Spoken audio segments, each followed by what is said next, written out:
The most biggest questions I get right now when I talk about email marketing is GDPR. So it's sign up form.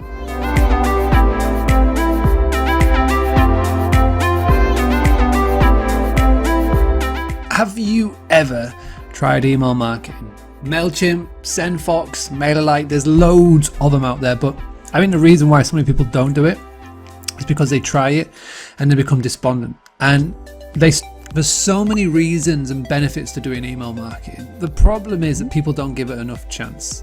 Now, if you want the simplest way of sending an email and coming up with something to send, you've got a couple of options.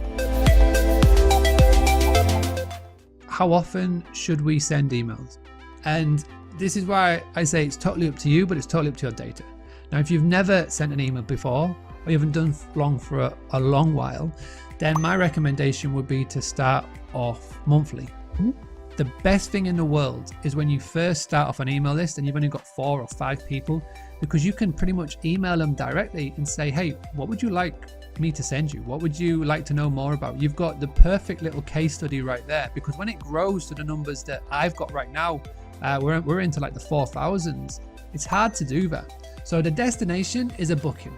That's where somebody goes onto your website, picks up the phone, sends you an email, gives the dates, where booking comes in. Okay, that's the destination. Now the fast lane is email. That email marketing is super effective. If you would like to get my email template that we've sent out to guests, created it with a copywriter, used it time and time again, and it works so well.